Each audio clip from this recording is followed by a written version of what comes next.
durant le développement, qu'est-ce qu'on pourrait faire pour outiller le plus possible l'enfant, comme tu disais, facteur de protection pour quand il va apprendre à écrire. Ouais. Ben, c'est tout son développement moteur. Mais ce que je veux vraiment soulever ici, c'est que ça commence pas à la maternelle ou juste avant l'année avant. Ça commence à la naissance. Donc, juste la motricité libre, passer du temps sur le ventre, au sol, tout ce qui est posture, ben, jouer par terre, jouer dehors, sauter, courir, grimper, aller au parc. Fait que tout ce qu'on peut faire qui bouge durant la petite enfance, c'est gagnant. Manipuler, donc c'est facile aussi parce que tout ce qui est petit, c'est super stimulant. Fait qu'on joue avec des poupées, avec des blocs, qu'on aide dans la cuisine, éplucher une banane, une orange, tu sais, dans le fond, tout ce qu'on manipule puis qui est petit ou qui demande de la coordination, ça prépare déjà à l'écriture. Il y a des classiques comme découper qui va être très, très, très puissant pour commencer à séparer les fonctions des deux mains. Donc, la dominance manuelle, c'est important. Moi, comme ergo, c'est quelque chose que je dis souvent, la capacité de découper, c'est un peu comme le baromètre du développement de la motricité fine d'un enfant. Qu'un enfant qui découpe bien, à son niveau, là, 4 ans, ou peu importe, là, il y a peu de chances qu'il y ait des difficultés avec l'apprentissage de l'écriture s'il est déjà à l'aise dans une activité qui est complexe, là, comme le découpage. Donc, évidemment, la contrepartie de ça, c'est moins d'écran durant la petite enfance. On n'a pas besoin de s'étendre là-dessus, mais c'est que chaque temps d'écran enlève du temps de mouvement, de manipulation. Les crayons, c'est intéressant aussi. Plusieurs types de crayons vont solliciter différents petits plans moteurs, différentes forces. Par exemple, un crayon de cire versus un crayon de feutre. Ben, le crayon de cire, il faut appuyer plus fort que le feutre. Ça bouge pas pareil. Fait que c'est le fun d'avoir une variété.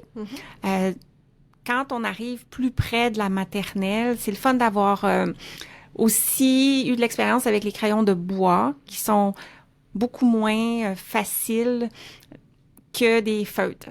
C'est le fun de colorier avec des feutres parce qu'il y a plein de couleurs, puis c'est facile, puis ça ne demande pas d'effort, ça se fait plus rapidement, pas besoin beaucoup d'endurance. Donc, introduire les crayons de bois où on peut appuyer plus fort pour avoir des effets plus foncés, plus pâles. Mais ça m'amène aussi, souvent on va les utiliser pas pour écrire ou nécessairement dessiner, mais pour le coloriage. Coloriage aussi en s'en allant vers la première année. Donc, en maternelle, peut-être l'année avant aussi, c'est intéressant le coloriage. C'est très visuomoteur. Puis ça développe déjà le début de suivre des règles. Hein, parce que le dessin, c'est super créatif. C'est beau. C'est comme je voulais le faire. Tandis que le coloriage, ben, il y a comme des règles implicites où il faut couvrir tout le blanc, faut pas dépasser.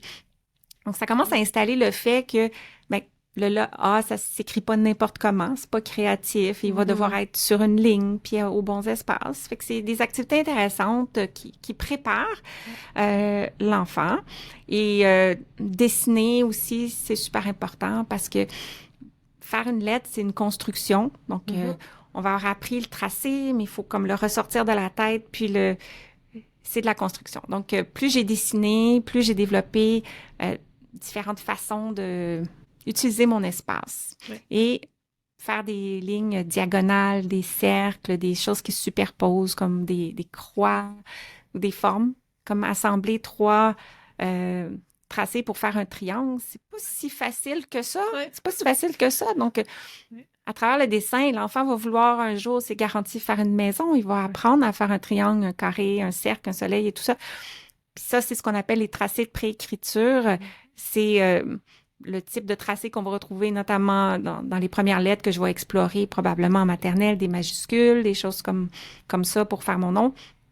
Donc, ces activités-là, plus ils ont été faites, plus l'enfant est à l'aise au niveau visuospatial, au niveau moteur, et il est plus prêt pour appréhender l'apprentissage de l'écriture où là, justement, le défi langagier, tout cet aspect-là que tu as décrit tout au long de l'épisode, il y a tellement d'affaires au niveau langagier, cognitif, qu'il faut que l'enfant soit pas trop engagé dans le moteur. Il faut que son moteur soit déjà assez bien installé pour lui permettre de faire ça. Parce que s'il y a les deux en même temps, un enfant qui ne sait pas encore comment facilement faire un triangle, qu'on lui demande d'apprendre à faire un A, puis en plus de savoir le son, ben le A, c'est pas mal pareil, là, mais mettons le P, en tout cas.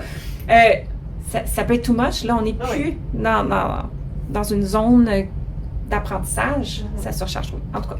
Alors, puis petit bonus, là, aussi, utiliser des crayons dans différentes positions. On vient chercher de la posture en même temps, de la dissociation dans mes membres supérieurs, tout ça. Fait qu'on peut dessiner couché par terre, debout face au mur, avec une roche, ou une craie sur de l'asphalte.